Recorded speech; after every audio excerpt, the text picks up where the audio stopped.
Hi, I am Joan de Milietes. I am Daniel Mapula. In this video, we will discuss one of the emerging technologies, biometrics. Biometric technologies. Biometric technologies generally refer to the use of technology to identify a person based on some aspect of their biology. Biometric, in short, is the automated recognition of a person by using unique physical characteristics, in most cases for security. Biometrics is the most suitable means of identifying and authenticating individuals in a reliable and fast way through unique biological characteristics.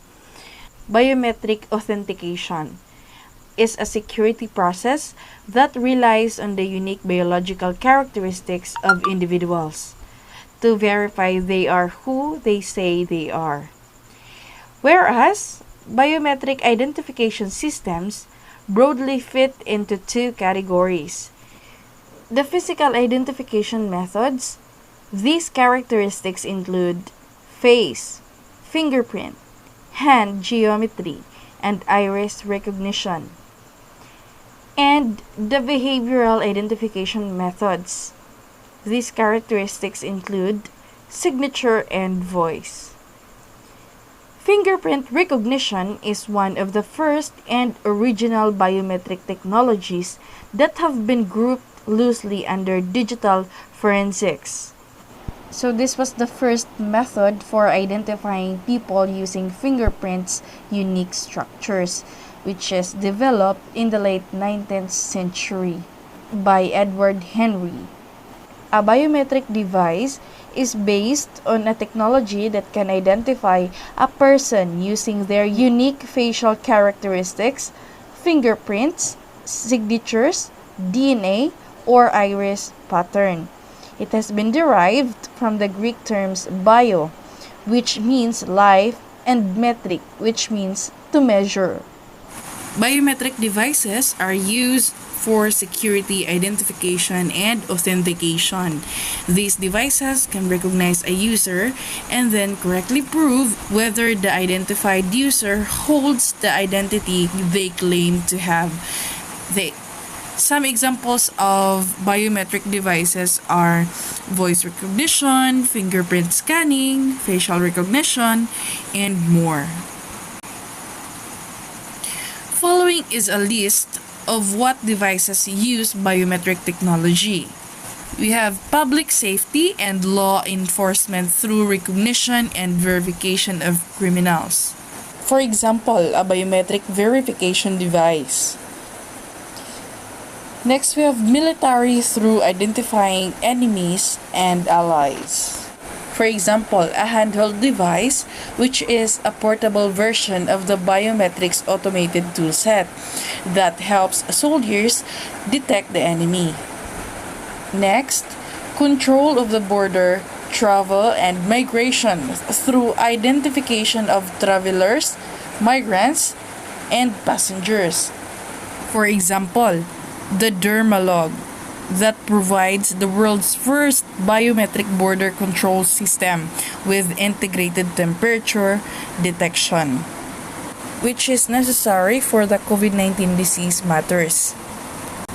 Next, healthcare and subsidies identification. So very important in this part is the power of biometric identification.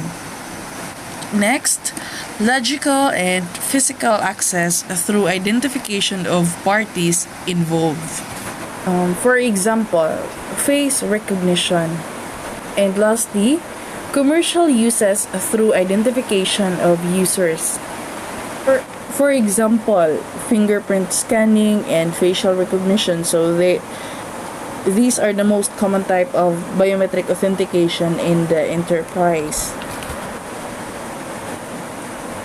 Following are some of the pros and cons of biometrics. Pros: it provides all the services according to convenience. It makes the password strong and complex. They are stable and enduring. It can identify a person in spite of small variations. strong authentication and accountability, which cannot reprobate. It requires very less database memory and small storage.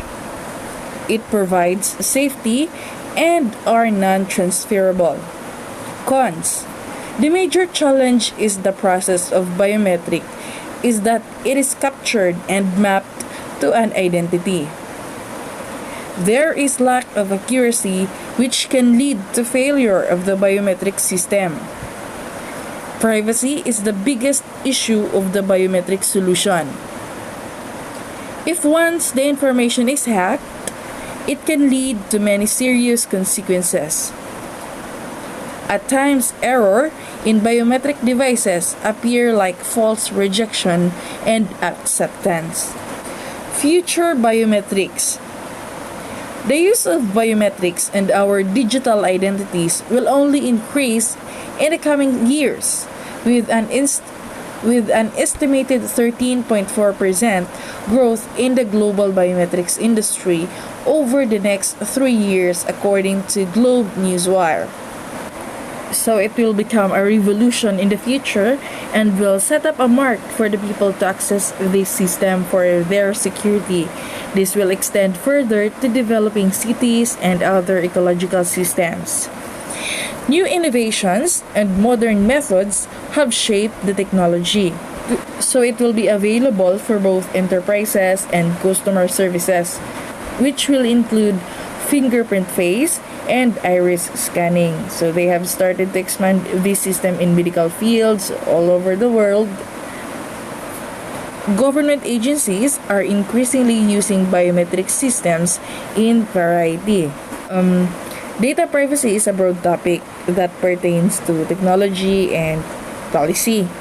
So biometrics uses are vast and beneficial for all the commercial organization. It is now turning to use identification and also for other purposes. Biometrics will certainly gain increased acceptance in all kinds. Biometrics will certainly gain increased acceptance in all kinds. So it will also include new quality to security solutions. Biometric authentication in the economic sector will reduce the need for physical objects like cards. So there will be two developments in response to this situation, which are the attitude of people and the development. So the biometric mechanisms will make the operations easier and convincing. In conclusion, biometrics is being more advanced with the upcoming technologies with its both negative and positive aspects. It can lead us to a comparatively security solution. Thanks for watching.